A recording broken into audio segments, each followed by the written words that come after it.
Learn English through Stories D47 PDF. Adapted and modified by Kulwant Singh Sandhu. Contents: 1. The best friend. 2. Good luck Gopal. 3. Nakul's first lesson. 4. Golden silence. 5. Grammar page.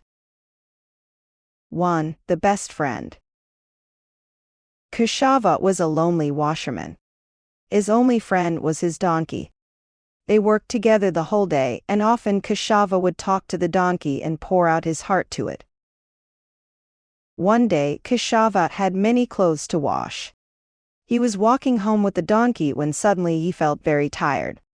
He tied the donkey to a tree and sat down to rest for a while. Nearby there was a school. The window of a classroom was open, and through it the noise the children were making could be heard. Then came the voice of the teacher. He was scolding the students. "Here I am, trying to turn you donkeys into human beings, but you just won't study." As soon as Keshava heard these words, his ears pricked up. What? Here was a man who could actually turn donkeys into humans. This was the answer to his prayers. Impatiently, he waited for school to be over for the day.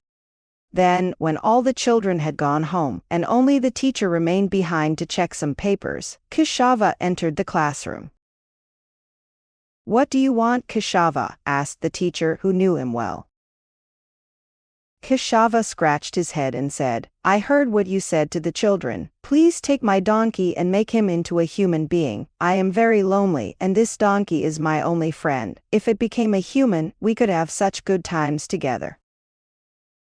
The teacher realized Keshava was a simpleton, and decided to fool him. He pretended to think for a while, then he said, "It will take some time, give me 6 months, oh yes, and it is an expensive request, it will cost you 1,000 rupees. The foolish washerman agreed and rushed home to get the money. He left the donkey with the teacher and settled down to wait. Exactly 6 months later, Keshava appeared at the teacher's door.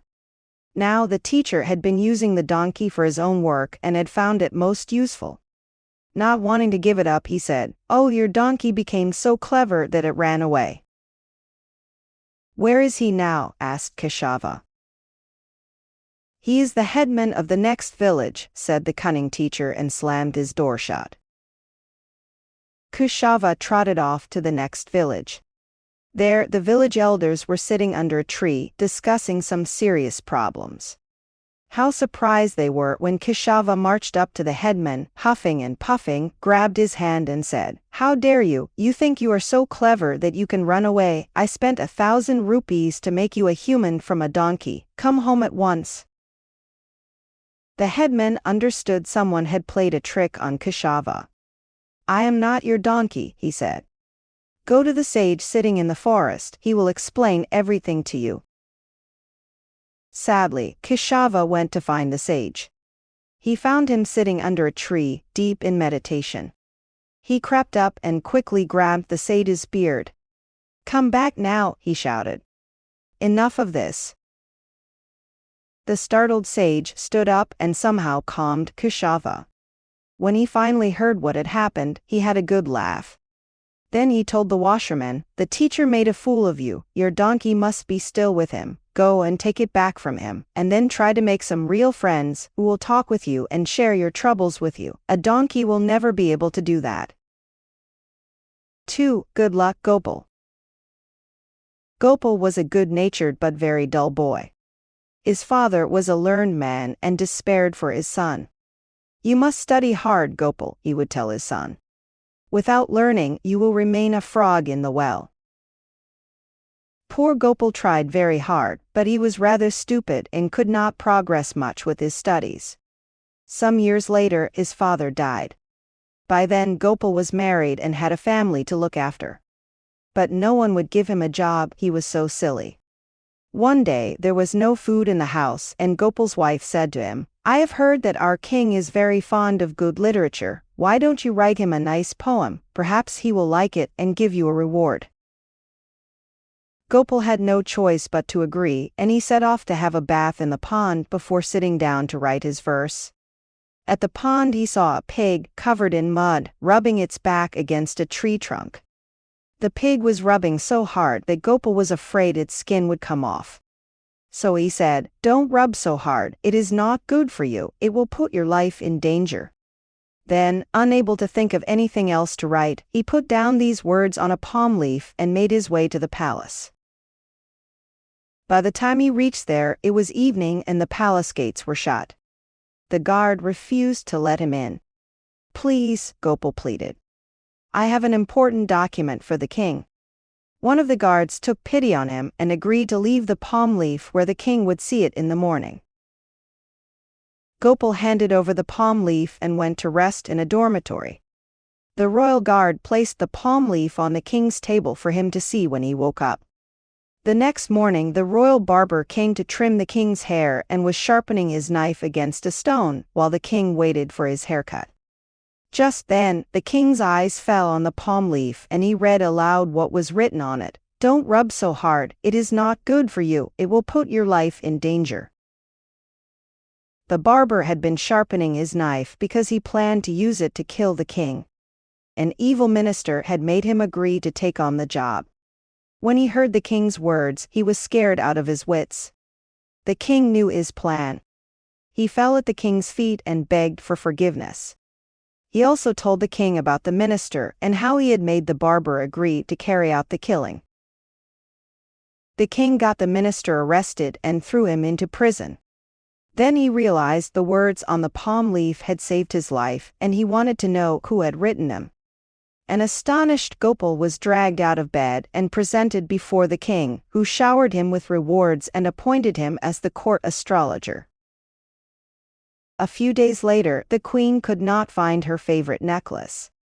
The whole palace was in a turmoil. Even the king was worried. If the queen did not get the necklace soon, he would have to face the consequences. So he summoned Gopal.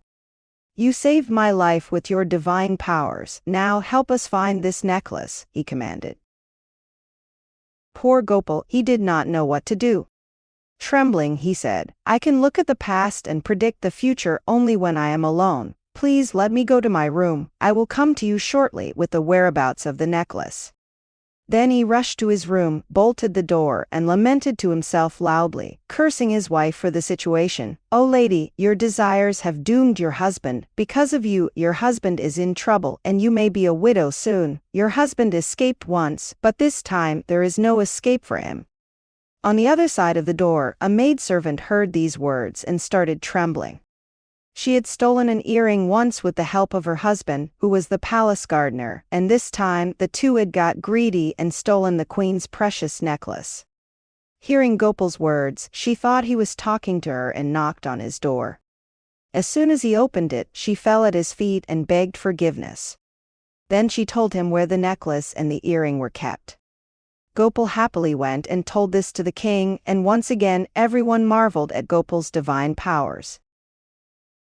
A few weeks went by peacefully. Then one day a messenger arrived from the neighboring king. In his hand he held a wooden box, its lid shut tight. The message from the king said, "We have heard much about the new astrologer in your court and his powers. Here is a test. Can he tell what is in this box?" The court now turned towards Gopal. The kingdom's reputation was hanging on his words. Gopal, who of course had no idea what was in the box, muttered his father's words to himself. "O fraud, your life is indeed becoming very difficult." No one understood what he meant, but the messenger looked amazed.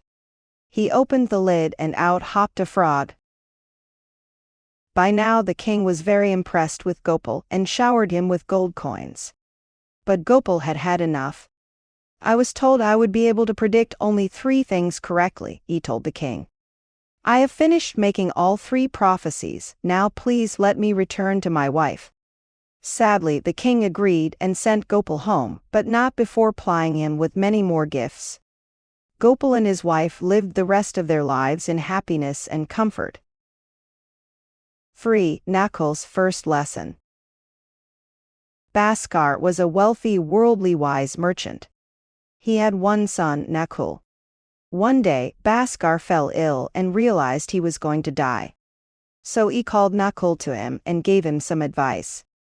When you do business and travel to foreign lands, make sure you know the local culture well. Try to gain as much information as you can before you go there, as only your knowledge and presence of mind will come to your help in an unknown land. Nakul listened to his father's words carefully. Bhaskar died soon after, and Nakul began to look after the business. Once, he had to sail to a faraway country on work. There, he stayed in an inn. He got talking to its owner and, without realizing, ended up telling the man all about his life, the business, and his father.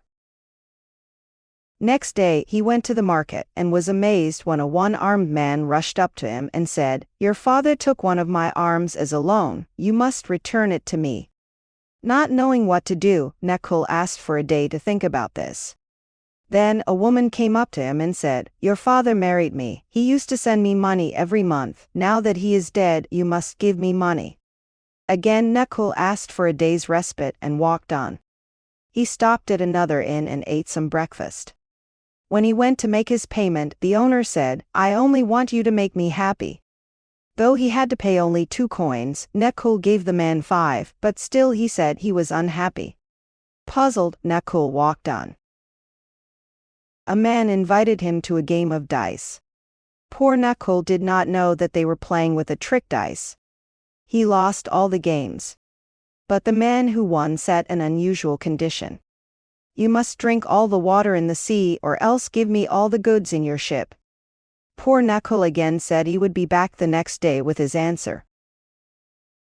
That night, as he lay in his bed, he remembered his father's words, "In a foreign land, only your wits will come to your aid." The next morning, as soon as he went to the market, the one-armed man appeared before him. Nakul greeted him with a big smile and said, "You were right, my father took many hands like yours, and our house is full of hands. Give me your other hand, I will find the matching one and send it to you." The man ran away in fright. Then he found the woman who claimed to have been married to his father. "Mother," he shouted, "my father was wrong not to have told us about you. Now you are like a second mother to me. Come home with me and help my mother in the fields." The woman too made a quick getaway when she heard this. Next he went to the hotel. The owner was standing outside. Nakul shouted to him, "Hail the king, your king is the best in the world." The man had no choice but to answer, "You are right, I am happy you think so." "If you are happy, I have paid for my meal," said Nakul, and went to find the man with the dice. When he found him, he said, "I have thought over the challenge. I will drink all the water in the sea, but you have to bring me the water in jugs." That man too ran away when he heard this.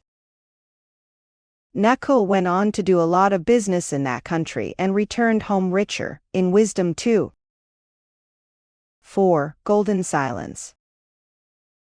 Samsh was a boy of 10.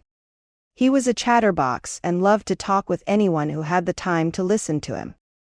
Sometimes he would talk so much that his parents would have to tell him to stop and rest his tongue a while. Every night he would lie down to sleep with his father, who would tell him a story. At that time, Samsh was all ears. He would listen to his father's story attentively and then drift off to sleep.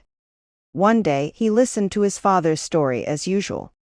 The next morning when he woke up, his parents were shocked. There was pin-drop silence in the house. Samsh had stopped talking. At first they were relieved, thinking he was playing a game. But when he did not talk even after many days, they got worried. They took him to the best medicine men in the country, to all the sages and holy men they could find, but no one found anything wrong with him. Neither did any of their treatments have any effect on the boy. Years passed and Samsh grew into a young man. His parents and everyone who knew him now thought him to be dumb. One day he was traveling with his father's friend Lokesh to another village. They sat down to rest under a huge banyan tree. A crow was cawing loudly on one of the branches. Lokesh was telling Samsh a very funny story involving a milkman, his cow and the village Gunda, and was mighty irritated to have the crow cawing loudly overhead as he spoke. Finally he could take it no longer. The crow was spoiling a perfect story. He first tried to shoo it away, but it paid him no heed. Then he picked up a stone and threw it at the crow, thinking that would make it fly away. Instead, the stone hit the crow and it fell dead. Lokesh was horrified. He had not meant to kill the bird at all. As he stood staring at the dead figure lying under the tree, he did not realize when Samsh had come up behind him. He was stunned when he heard a voice behind him say, "Foolish crow, if only you had kept your mouth shut and been silent, you would not have met this end." Lokesh forgot all about the crow and turned to stare at Samsh. The boy had spoken. "Say it again, Samsh," he begged. But Samsh just smiled mysteriously and refused to utter one more word. Lokesh hurried back to the village and told Samsh's father the story. Now Samsh's parents begged him again and again, "Speak once more, son, for the sake of your dear old parents." But it seemed as if Samsh did not know how to talk, and everyone put the incident down to Lokesh's imagination. After that day, Samsh's father and Lokesh, who had been business partners and friends for many years, stopped speaking to each other. They took on other partners in business and suffered losses. They were miserable as they had no one to share their deepest sorrows and joys with. Samsh saw all this, and one day as he sat down to eat with his father, he noticed his father was just toying with his food. His mind was clearly elsewhere. Suddenly Samsh spoke again. "If Lokesh uncle had remained silent, he would have been your friend still. You were right, father, silence is golden, and speech is silver." His father nearly fainted when he heard this. Suddenly he remembered the bedtime story he had told his 10-year-old son. It was about a king who lost his kingdom because he was too busy talking to prepare for war. And his final words before his son had drifted off to sleep were, "Silence is golden, speech is silver." He hugged his son and explained, "That was just a saying. How I have longed to hear you talk again. Please do not do this again. I will never complain about your chattering again." From that day on, Samsh spoke again, but he remembered to think carefully before he opened his mouth. 5. Grammar page.